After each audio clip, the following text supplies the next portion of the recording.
Good afternoon, everybody. Good morning for anybody that's joining us from the US. I'm proud to be the representative from the American Club of Brussels, which we are proudly celebrating our 100th anniversary of being the premier social club for American expats and any other expats in Brussels.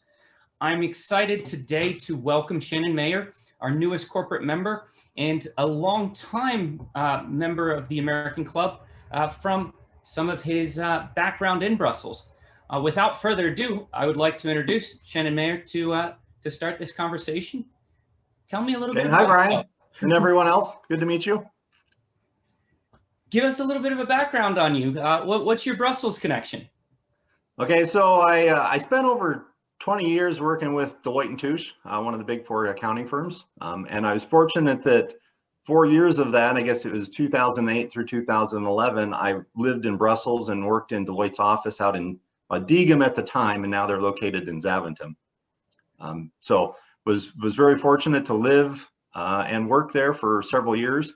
And actually, pretty much since that time, I've continued to have a large, I guess, book of business and working with clients from Brussels or Greater Belgium in general.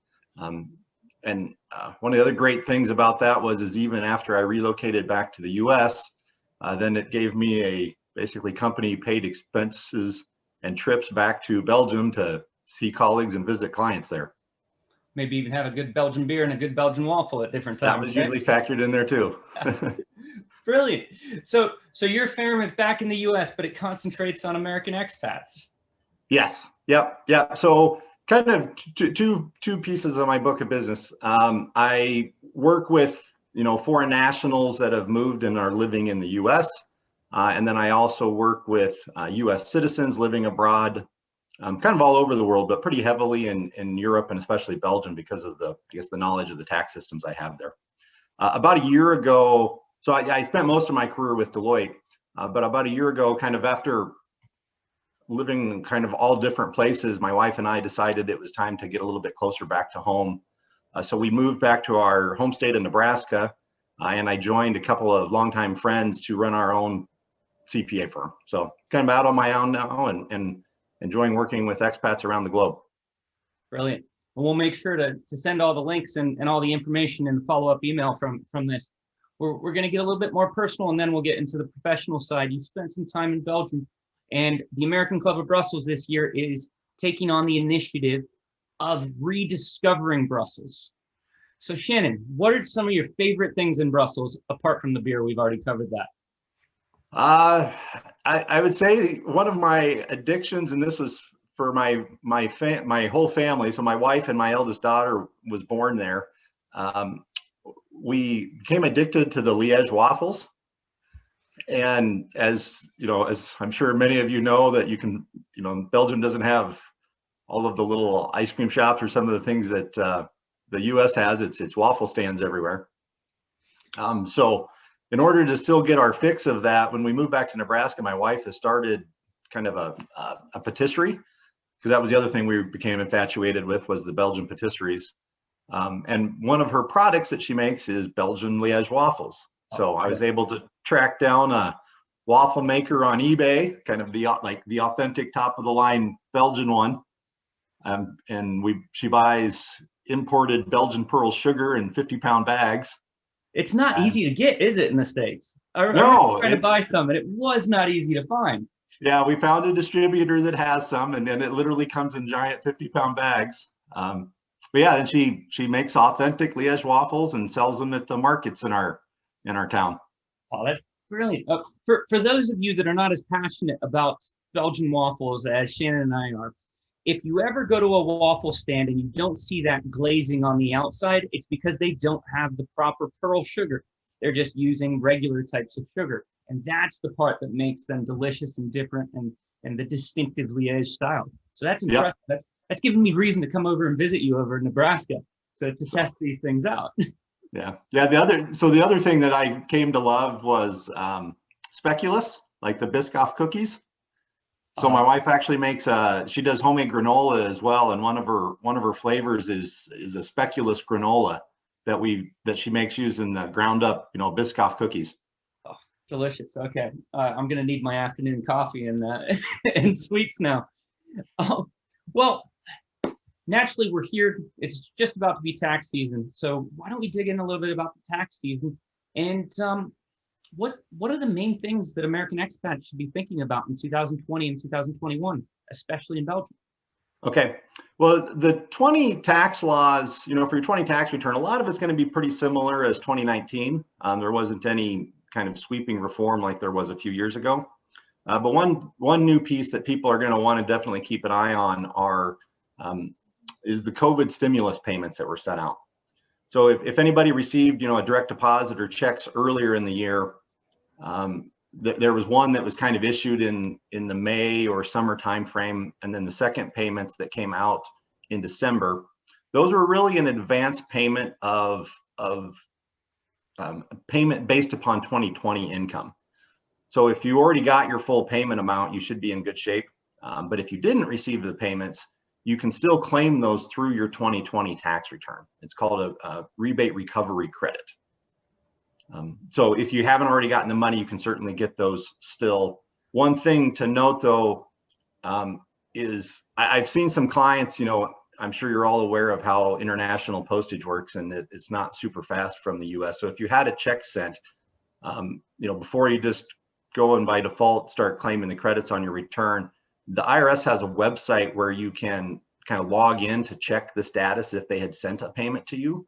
Because I've seen some cases where checks were mailed clear back in October or September and just received in January.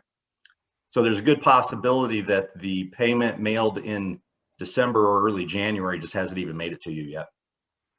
That's a brilliant point. I just got mine the other day, and the first thing I looked at was to make sure that it wasn't going to be canceled because it was over 90 days old. But at least it's not canceled until after a year. So you're all set there.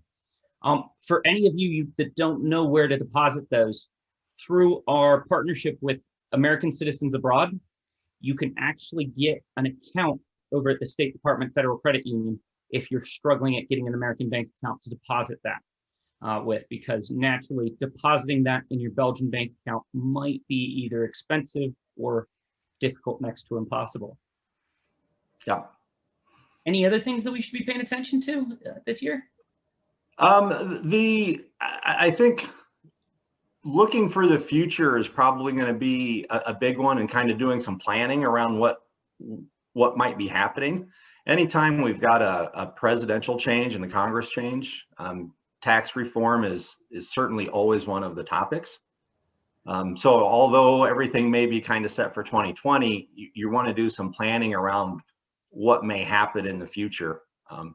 And, it's all kind of based upon speculation and presidential campaign promises at this point. But essentially, the government has spent an amazing amount of money on economic stimulus aid that at some point in time, they're going to have to generate some tax revenue to pay for that. And current tax rates are at an all-time low. So I really don't picture taxes going anywhere but up in the future. Mostly probably targeted at more at the higher income levels. But that's kind of seems to be what the expectation is that we would be looking at some tax rate increases in the future. Have you heard any rumblings of them changing the FEIE, the foreign earned income? I have not heard on that. I think that one's probably pretty safe and stable. There was some debate about that in the last tax bill, but I wouldn't see that going anywhere. At least haven't heard anything. So essentially, most American expats should be in the same position, no matter if they increase the tax base in the United States because of that credit or because of the rates that they're paying in Belgium. Yeah, and exactly. And whether this is good or bad, I'll let you interpret. But even if they increase the tax rates in the US, they're still going to be plenty below the tax rates in Belgium on wages. So you're likely, if you are over the earned income exclusion limit, you're likely still going to have ample foreign tax credits to avoid a residual US tax. Now, what about the estate taxes? There's a lot of rumblings right now in DC about changes in estate taxes. Yeah, so on the estate tax side, there's, that was a topic of the discussion as well. So currently, if you're a U.S. citizen, and if you have non-citizen spouses, the rules work a little different there. So you'd want to make sure that you look into that, because the thresholds, exemption thresholds, are quite a bit lower. But currently for U.S. citizens, you've got an $11.7 million exemption for estate tax purposes. So it takes a pretty healthy size estate to start getting to the point where you're going to pay estate taxes in the U.S. They've talked about, so there's kind of twofold things that can happen, and this affects the income tax side as well. If Congress doesn't do anything, which is this was the same thing happened when President Obama was in. The Trump tax laws all had a sunset provision in them. So basically, as of 2025, the current tax system and rates expire, and everything goes back to the pre-2018 tax laws. So even if nothing, even if the government does nothing, the current rates and everything is going to expire and go back up to the pre-2018 rates. So on the income tax side, that means that we'd go back up to a top 39.6% tax rate. On the estate tax side, that means we would drop from an $11 million exemption back down to 5.4 million. So still a pretty good sized number, but cutting it about in half of what it is. The other debate there's also been kind of congressional Democrats pushing to further reduce that down to $3.5 million exemption. But that one, to go there, that would take basically a legislation being passed through Congress. Exactly. The other piece that they've talked about in estate tax is, so when you have your assets passed through your estate at death, you get a step up in basis to the current fair market value. And that's a huge benefit because, unlike Belgium, the US applies capital gains tax on your appreciation. So that's kind of a huge planning way to be able to avoid capital gains tax on appreciated assets. Goes through the estate, gets a step up in basis, and then it can be sold and you don't pay capital gains tax. There's been discussions about removing that step up in basis, but there's a lot of resistance to that as well. So I would be a little bit surprised if they're able to make that change.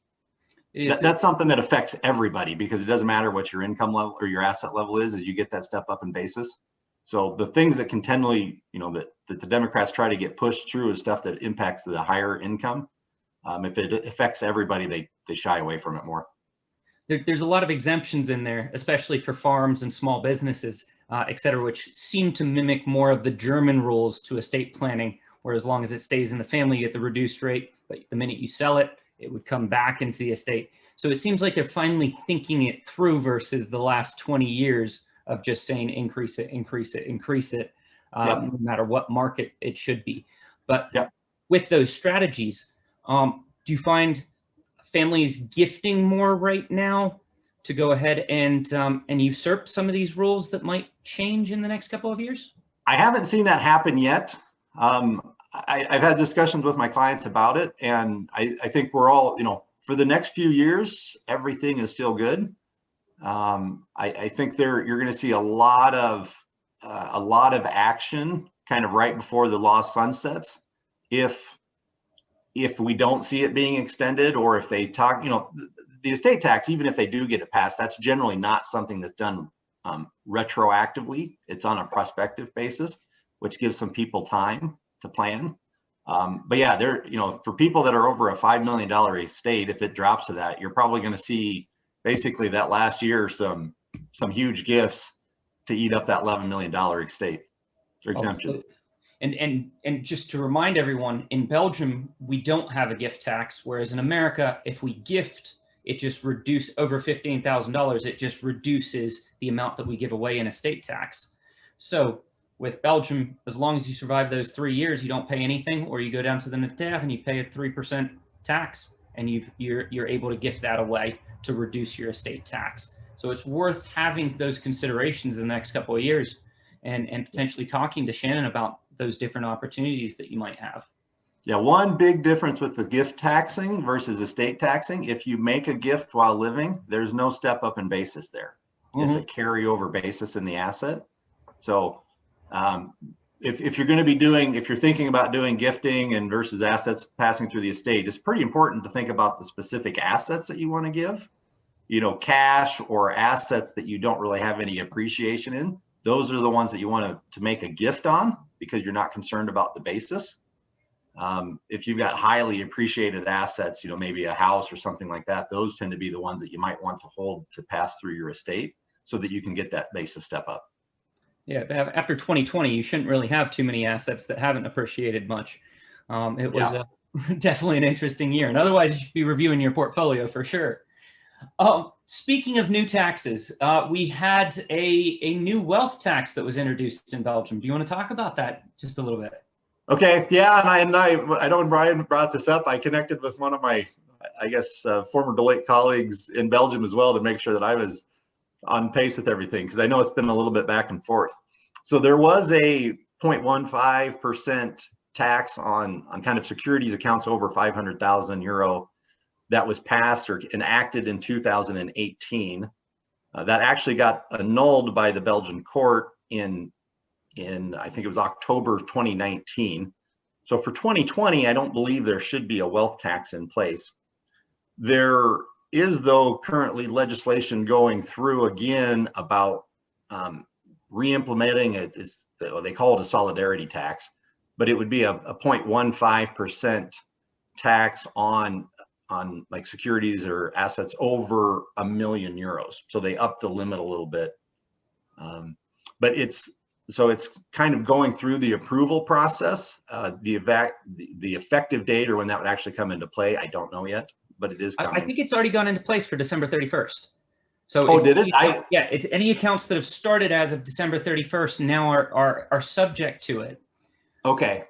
And the funny, odd thing about this new tax is that they introduced it. Now, I probably shouldn't say this on a webinar, but it looks like they introduced it for the courts to throw it out again, because they introduced it stating that it's per account, not per household or per person. So in other words, if you have accounts in 5 different banks that are 800,000 apiece, you owe 0 in tax.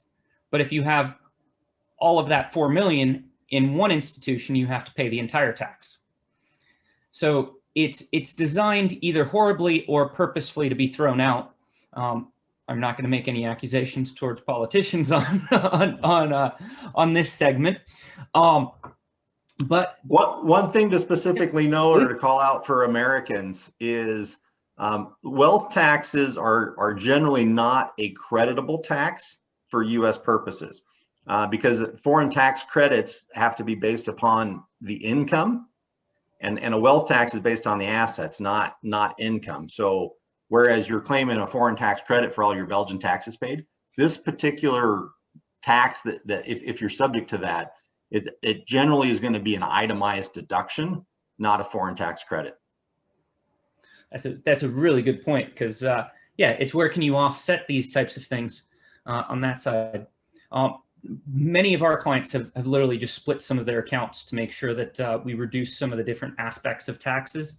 But for non-Americans, it's a little bit harder to shift some of those accounts because, well, the systems are not as efficient as they could be. So one of the other things that people will want to look at is if they have a usufruct structure in place. Mm-hmm. Because and I haven't dug into this, but I know from a Belgian perspective, but some clients I've had in other countries like Switzerland, for example, that does have a wealth tax.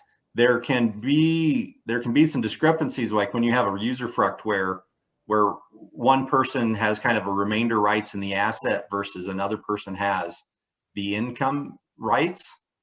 There gets to be an issue as to who's responsible for paying that wealth tax. So you could be in a situation where you may be subject to the wealth tax, but yet you don't own the assets, or maybe you're not generating any income from that to be able to pay that tax. So that's something that if you've got a usufruct structure in place, be sure to look into it to make sure that all the pieces of the puzzle are going to align. Exactly, because it can be nice because maybe you have mom and dad and 2 kids on there. So now you have 4 owners of the overall bit. So you get an exemption because it acts just like a partnership in those 4 pieces to reduce those potential taxes. So it can be a nice mechanism to use on this. Yep. Lots of fun, interesting things on that aspect. What other things should we know about taxes for Americans in Belgium? One of the kind of something I've run into that's a pretty good planning idea, and everything, you know, is always based upon your particular facts and circumstances. So, you know, certainly talk to an advisor on details. But you know, Belgium, just the way the system is set up, they tend to tax you very heavily while working. But then when you hit your retirement years, it's a pretty favorable tax system. You know, capital gains doesn't apply, pension distributions. So if you have like a Belgian pension account and you're in retirement and start taking those pension distributions, you're typically looking at only paying a 10 to 16% tax rate. So what can end up happening, you know, if you're an American there, in your working years, you've got plenty of foreign tax credits. You're not paying any residual taxes because of the high Belgian taxes. But then when you hit retirement, and if you remain in Belgium, it kind of flips on you, where the US is going to tax pension distributions at the ordinary graduated tax brackets, but Belgium taxes them at a much lower rate. So you can then get in the situation where you're actually owing a residual US tax liability. One of the things to consider is, you know, I know a lot of people use the foreign earned income exclusion to offset their wages so that it's not taxable for US purposes. It's a pretty simple, easy way to go. The one problem with the exclusion is when you exclude your foreign earned wages, you also have to exclude the foreign tax credits related to that. So basically you're excluding the Belgian taxes that you had paid on that income that got excluded. Well, something to think about, and the way foreign tax credits work in the US is so let's say you pay, you know, $100 of Belgian tax, and on that same income in the US, you would only pay, you know, $30 of US tax. Well, when you claim your credit, you use $30 of the credit, the remaining $70 becomes a foreign tax credit carry forward in your US return. And that credit can carry forward for up to 10 years. So that if you have lower taxes in the future, you can end up using those credits in the future. If you haven't used it within 10 years, then it just expires. A planning thing to consider is, you know, kind of as you're leading up to the retirement years, you know, in that 10-year window before retirement, you may want to consider not using or kind of revoking the foreign earned income exclusion, with the intention of being you actually want to grow your excess foreign tax credits. Now, obviously, you still want to kind of in the working years still not have a residual US tax, but if you can build up a foreign tax credit carry forward, you'll be able to use that in your retirement years when you start taking your pension distributions. That's brilliant planning advice, because naturally a lot of people fall into changing categories between their working years and their retirement years, and being able to offset those credits gives them a great advantage versus the simplified FEIE. Yeah, the one thing you want to be careful of is if you revoke that exclusion, you can't take it again for a period of years afterwards, for about 3 or 5 years. So if you are currently in Belgium, but then you decide that, hey, next I'm going to go work in Dubai where there's no tax, or Singapore, a really low tax rate country, then you would want to take the exclusion because you're not going to have any credits. So you do want to be a little bit cautious about what your, you know, you got to know what, to some degree, what your future plans are, because it locks you into some things for a few years to come. Brilliant point. Brilliant point. What we're going to do is we're going to open this up to any questions that you have for Shannon. You can put those into the chat portion down on your main screen. We'll get to each of those. I'm going to just go through a few resources that you might want to be aware of, and we'll send these out afterwards. The first one is American Citizens Abroad. You've probably met Michael and Mary Louise as they've come and presented in Brussels at our past financial forums. Make sure to visit their website. They're an advocacy group, and Mary Louise is our lobbyist in Washington, D.C. So she's right there on the ground advocating for us. One of the big projects is residency-based taxation, which I'll get back to, but great resource for all of you. I'll let her introduce the entire organization. Welcome, everyone. My name is Mary Louise Serrato, and I'm the Executive Director of ACA, American Citizens Abroad. I wanted to talk to you a little bit today about our organization. American Citizens Abroad has been advocating on behalf of Americans living and working overseas for over 40 years.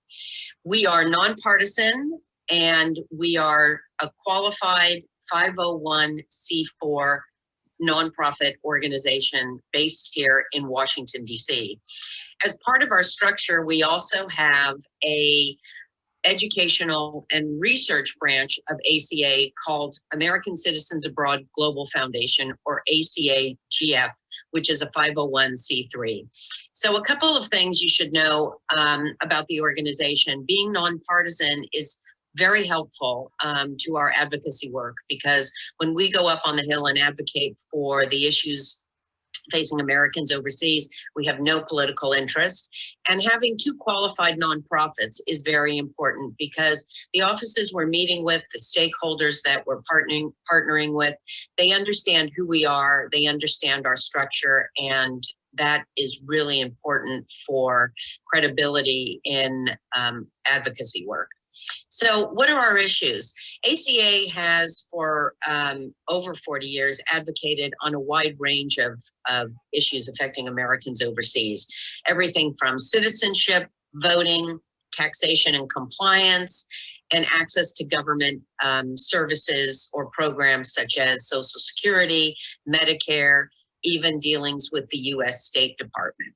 Had much success in being able to influence certain regulatory policy on things like FATCA. Oh.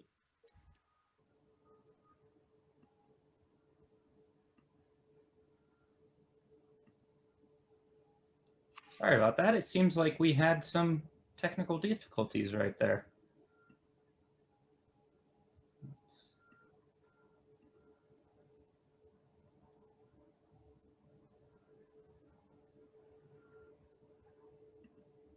Okay, going from there, I apologize for that. We'll send along that video so that you can catch the last little part. A few other nice little resources. We have the American Expat Guide, which will give you, 20-something pages of information covering PFIX and covering what kind of elections you want to make in your taxes and how you want to set up your investments. So a nice resource there. A little bit of information on why you want to keep from owning any PFIX, and we'll cover this in a second with Shannon of his views on PFIX, but that's an outside source. And if you need any professionals that work with predominantly U.S. expats, you'll want to see the U.S. Expat Directory, which lists different lawyers, accountants, financial professionals that work on each of these different subject areas. If you're looking for a financial advisor, make sure that they're U.S. qualified, and you can find out all their background on BrokerCheck. So a great resource for you there. And the IRS website lists out all the double taxation treaties, including the United States-Belgium tax treaty and how to interpret it. The last thing that I'll cover, and then I'll come back to Shannon. I'll ask him to turn his camera back on after I crash the whole system, is that we have now started a residency-based taxation coalition. This is ACA and AARO and several other firms, including mine, Dunhill Financial. We have built a coalition so that we can work together towards trying to achieve residency-based taxation. You can find out more information on that website, and other organizations will be joining. Naturally, we'll come back to the American Club of Brussels. Shannon, do you want to turn your video back on, if you don't mind?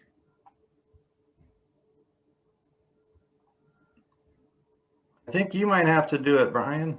Okay, let's see. It says the host. There we go. There we go. You're back in there.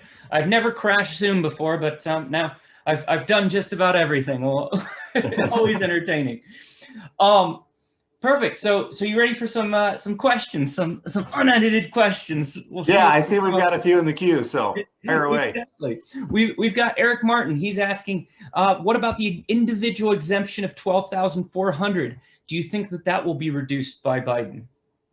Yeah, so that is one of the kind of that increased standard deduction and the changes of the exemptions and credits, child tax credits was part of the Trump tax bill that had been passed. So if, again, if nothing happens, those will expire as of 2025. So it's gonna, the standard deduction is going to drop back down, probably about half of what it was. What's a little bit interesting is none of that's a super straight answer on what it's going to mean to your actual ultimate tax outcome, because what they did was, so they doubled the standard deduction, but if you have kids, and if you're a single taxpayer or just a husband and wife with no kids, it's, just plan on that kind of reducing in half. Well, not even so much, because what they did is they took the exemptions away. So there used to be a standard deduction, and then there were separate exemptions for each person in the household. Well, they increased the standard deduction, but they took the exemptions away by about the same amount. So to some degree, it didn't have actually a huge net effect. They just kind of moved some pieces around. One of the things, with that increased standard deduction, you've got less people taking itemized deductions now, because one of the other provisions that they had done is they put a cap on the amount of state income taxes and real estate taxes that you can deduct. It used to be an unlimited amount. Now they've put a cap of $10,000 on that. So again, that piece would come out if there's if that current legislation expires and there's no changes. That's likely something that if Biden and Congress do come out with any new legislation, that's likely something that they would look at. Not to get too political with it, but that had a pretty heavy impact on Democratic states. So because when they took away, and this tends to be a little bit higher income earners, but when they took away or when they put that cap on your state income tax deductions, well, that has the most impact on states that you're paying a high tax rate in. That tends to be New York, California, well, basically both coasts. Your states like Florida, Texas, more Republican states don't have as high of state income taxes. So I'm not saying that was ever intended when they passed the law, but it did have a little bit of a political connotation, is that it had a pretty heavy impact on the Democratic states that had a higher state tax rates. So I could see them wanting to do something about that itemized deduction on the state taxes. Doesn't impact as much once you're overseas, because you may not be paying a state income tax, but that's an area that Congress is going to want to look at to make some changes. Brilliant point. Heidi is asking, what if there are separate accounts at the same bank? I'm assuming she's meaning back for the wealth tax if you have multiple accounts. So I think this was more what I was talking about, was that if you split the accounts and stay under $1 million, then it doesn't count. From how I've read the actual agreement, essentially it needs to be at different institutions. You can't just divide it in the same institution. So that doesn't help you in that way. Carrie asks, if you moved abroad for work or school, but own a home in the United States, if you sell the US home, are you subject to capital gains tax? What if you lived abroad for a couple of years before selling? Okay, so a sale of a house in the US, it's subject to capital gains tax also. But there's a special provision for personal residences where you can exclude up to $250,000 of gain per taxpayer. So that's typically what I see happen with individuals, is that they sell their personal home. It's subject to a capital gains tax, but then they can claim an exemption that, unless you have a really, really expensive house with a huge gain, you generally don't end up having to pay a tax on it. The key to qualify for that exemption is you have to have lived in the house as your primary residence during at least 2 of the past 5 tax years. So if you sell your house right after you move to Belgium, you're easily going to meet that condition because you've been living in it, in theory, at least 2 out of the last 5 years. You'd meet that, you can take the gain exclusion. What you need to be careful of is if you hold on to that house for several years after you left the US. as long as you're still within that 5-year window that you can look back, so for example, if you've moved to Belgium and 2 years later, you sell the house, you can still look back on the previous 5 years and claim the gain exclusion. If it's been 7 years though, and then you try to look back, you're not going to be able to, because you weren't living in that house within the last 2 of 5 years. That's a brilliant point. And the other part that you need to add to that level is when you buy on the other side. We've had a good decade where the dollar has been going up, and so we haven't had to worry about large gains on foreign properties. But now, as we've seen the dollar going down since August, we need to start thinking about our foreign properties and how they'll get hit with US capital gains, especially fictitious ones, when the value of the property remains the same, but the value in dollar terms could change in a large amount over the course of several years. Yeah. So a couple other pitfalls you want to watch out for is if you rent your house while you're living in Belgium, so it was your primary residence, but you've been renting it out for the last couple of years, that kind of changes the use of the property. You can still potentially claim a gain exclusion, but there's some pretty specific facts there, and gets into some proration stuff. So that's a scenario that you certainly want to talk through with an advisor, because it gets pretty detailed on that. One other thing I'm going to mention is if you buy, if you buy foreign property, so let's say you buy a house in Belgium and you have a U.S. bank is probably not going to loan you money on that, so you're likely getting that loan through a Belgian bank, and a loan denominated in euros. You can have currency exchange rate gains or losses on the payoff of that loan when you sell the property. And the U.S. tax system is not always very fair. So if you have a loss on the currency exchange rate, basically it takes you more, in relative terms, it takes you more US dollars to pay that off just due to the exchange rates changes. That loss is not deductible. But if you have a currency exchange rate gain on the payoff of that mortgage, the gain is taxable. So not a fair system, but that's just what their rule is. If like your monthly payments that you make, just regular payments, it doesn't apply to those. It's generally just if you have a lump sum payment, which is most commonly at the time that you sell the property and pay off the remainder of your mortgage. Feels grossly unfair, Shannon. Yeah, it very is. That's one that shocks people a lot of times, because it's and that applies even if you lost money when you sold your house, but if you've got a currency gain, you still pay tax on that gain. Completely. It's grossly unfair. What about Belgian Social Security and U.S. taxes? This is from James. He read the tax treaty between the U.S. and Belgium, and that the Belgian Social Security was U.S. tax exempt.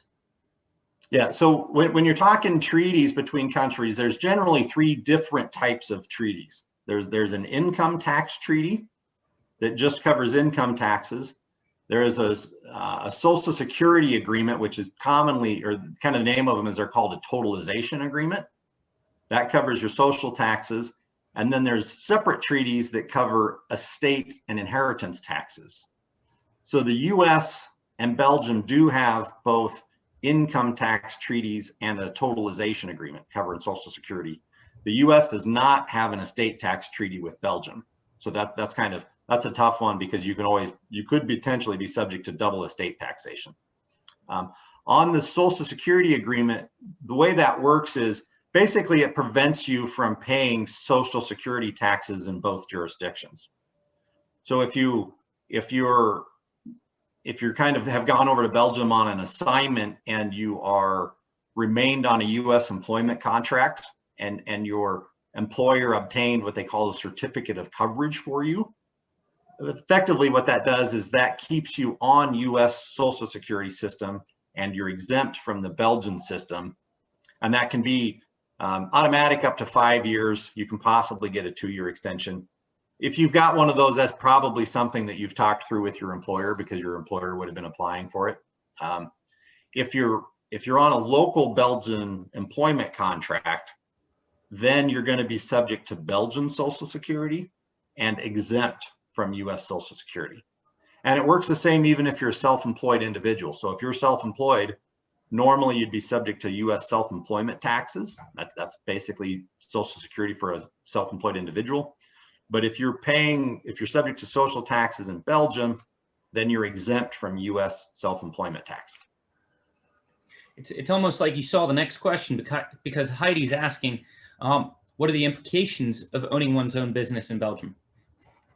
Okay, and that's kind of one of those loaded questions that can go a lot of different ways.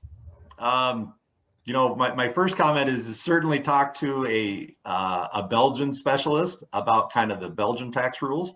I know the Belgian system pretty good, but I'm not of the skill set level to completely advise you on how to set up a business in Belgium. From a US perspective, if you're just a self-employed individual working kind of in your own name, that's pretty clean. It's basically kind of functions the same as if you were a self-employed person in the US.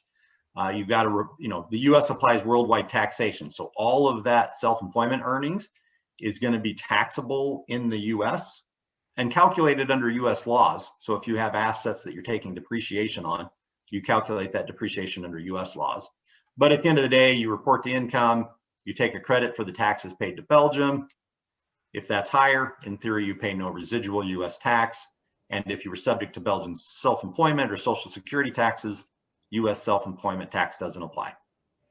If you try to do that business through a company in Belgium, so you want to go establish either a company or a partnership. So, you know, if you establish like an SA or a BVBA, that makes it vastly more complicated because a US person that owns, there's kind of different tiers, but effectively, if you've got at least more than 10% in a Belgian company, you effectively create US reporting requirements for that Belgian company. So you have to file it's essentially an additional like corporate or partnership tax return in as part of your individual return. So before you go down that route, certainly talk to a qualified advisor in that area. And I can help with that, or otherwise I have some good colleagues in some US based colleagues in Brussels still that do advice on corporate taxes. So they deal with this every day. But that's a very messy area that you can get into. Because one of the problems that you can have is, especially if you're like doing services through your Belgian company, you end up having to recognize the income. You don't get a deferral of the income. So you have to recognize the income for US purposes, but the taxes are considered paid by the company, which is a different entity. So you may not be able to claim a credit for the taxes that were paid. There is an ability you can make an election from a US perspective to treat that as a disregarded entity. That fixes some of those problems, but you still have to do reporting for it. And it's got to be done within certain time windows. So my suggestion is before you actually do any of that stuff, talk to somebody to make sure that you get it structured correctly. Most definitely. That's always the important part, because otherwise you end up with problems that linger for years. With somebody that is actually having to set themselves up for joint taxes in Belgium because they're cohabitating, can they make a different election on their US taxes? Yeah, the US taxes is going to be based upon kind of whatever elections you want to make for US purposes. It's not contingent upon in Belgium. Now, the filing status is going to look at your legal marital structure. So if you're legally married in the US, you're either going to be filing joint or married filing separately. Now, cohabitation, that's kind of where you want to look at it from the legal perspective. If you want to evaluate under US law whether you're legally considered married or not. If you're literally just cohabitating, that may be considered a joint possibility within Belgium, but the US is not going to consider that joint unless you're legally married. The US does have one interesting rule that if you are married to a non-resident alien, so let's say that your spouse is Belgian, you're legally married, but spouse is Belgian, does not have any US citizenship and does not have a US green card, Normally in that scenario, you'd have to do either filing separately, or the husband's got to make an election to be treated as a U.S. taxpayer to file joint. If you have a U.S. qualified dependent child, though, so meaning let's say you had children and at least one of your kids has U.S. citizenship, you can actually use the head of household filing status, even though you're legally married, and that's because your spouse is not a U.S. taxpayer. So Brilliant. Kind of a special quirk in there. I'm going to ask a self-serving question for financial planning. What are your views on PFICs in the QEF election? First, do you want to define PFICs in the QEF election, and what are your views on it versus using other instruments? So a PFIC that stands for Passive Foreign Investment Company. And the law was created for, I would say, maybe good intention, but pulled probably a lot of unintended things into it that creates havoc for people.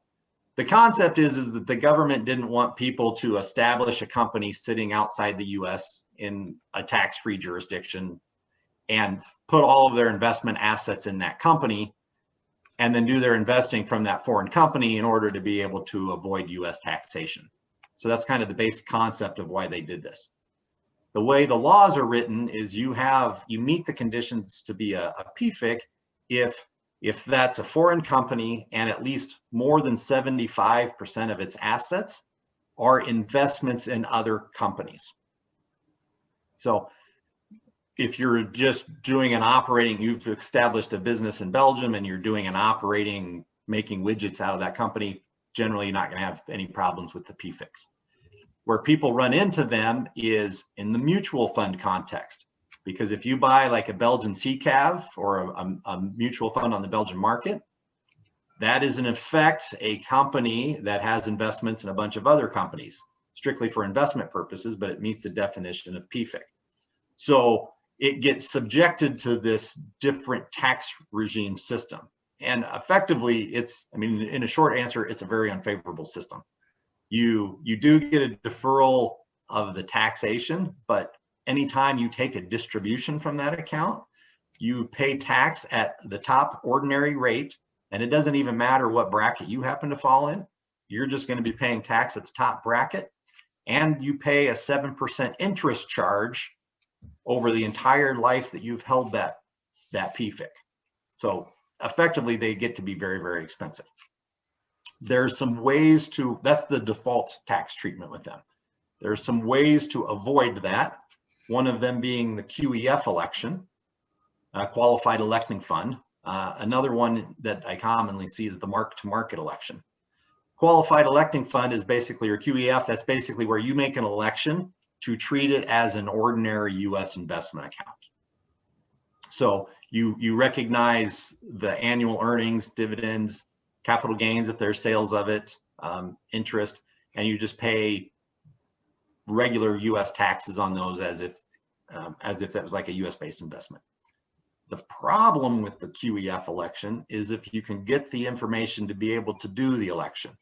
And that's where we generally see the problem is again, you're dealing with a foreign investment company that really doesn't care about the US system, and they typically don't want to comply with giving you the information that you need to be able to make the QEF election.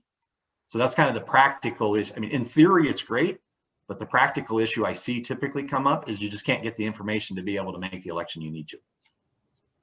And a lot of times it becomes a little bit more expensive to do so than just leaving your investments in the States, leaving them simple in those formats. So the other option, the mark-to-market election, that's where basically you make an election where every year you tax the appreciation or change in value of that account. So start of the year, I compare my balance at the start of the year to the value at the end of the year, pay an annual tax on that. But again, it's not a great investment structure because you're accelerating the taxation of that and paying tax on something that you may not have a cash distribution from. And you're not getting to offset those years the market's down. We promise every client that 3 out of every 10 years, the markets are going to go down, and you don't get to offset that in any way, shape, or form. Yeah. And there's likely no foreign tax credit because the foreign jurisdiction's not applying a tax because in their laws, it may not currently be taxable. Exactly. Simplest answer, and this is where Brian can help you out, is figure out how to hold those investments through a U.S. brokerage account. Exactly. When back in the days when we used to be able to do these events in person, and Dave DeRuyter would normally host us over at ING, and they don't offer investments for Americans, and it's the best favor that they can do for Americans. They can take care of the mortgages, the savings accounts, the checking accounts, everything else. But this is why they don't want to offer those services to Americans, because then they end up getting on Shannon's desk and he goes, why would you do it this way? That's going to cost you a lot more in taxes. Yep. So if you're struggling with getting a Belgian bank to help you on your investments, this is the reason why. This is why you want to go to an American expat specialist and the likes. We're running out of time here. We have a couple quick questions here at the end. Let's see. Carrie says, do you know U.S. brokerage accounts that still allow investments from non-U.S. residents? We were notified that we can no longer contribute to ours. I'll pull this one because that's my field.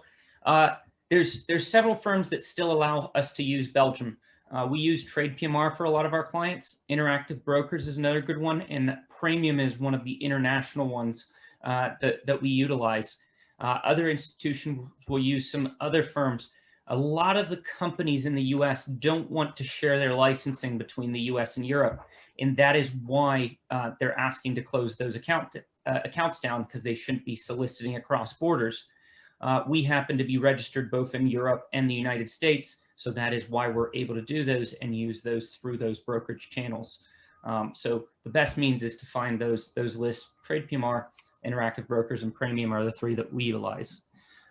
Let's see if we can get one more. Diana, where can I seek financial advice for investments for U.S. expats on the go? I understand it's nearly impossible. Okay. Well, Diana, this is exactly what my company does. We have tons of webinars on our YouTube channel. We'll be adding some also to the American Club of Brussels YouTube channel.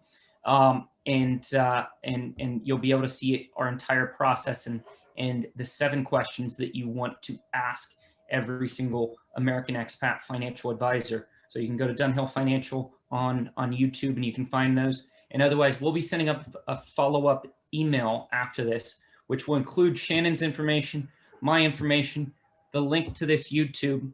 I know there's some questions that we didn't get to on this because we are running a little bit short on time. So I apologize for that. But what I'll do is I'll provide all of these questions over to Shannon so that he can reach out to anyone after this webinar. And otherwise, Shannon, are you all right with them reaching out to you? Yep, that's perfectly fine. Perfect. We'll be doing some more of these types of events, but if you haven't seen them, go to the New American Club of Brussels website.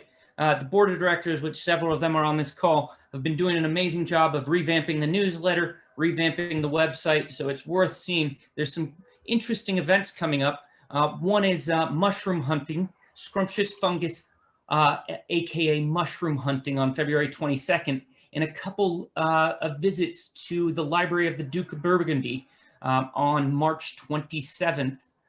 It looks like it's a 2-part visit. So make sure you check those out on the events. Still, even with the online events, we're able to do these wonderful things with individuals like Shannon. So Shannon, thank you for joining us. Thank you for joining back with the club. And we look forward to seeing you in Brussels sometime soon when they allow us to all get over Yeah, here. I'm looking forward to it as well once we can travel again. Brilliant. Well, unless you have anything else to say, Shannon, I'd like to thank everybody for joining us, and we will see you all soon. All right, take care, everyone.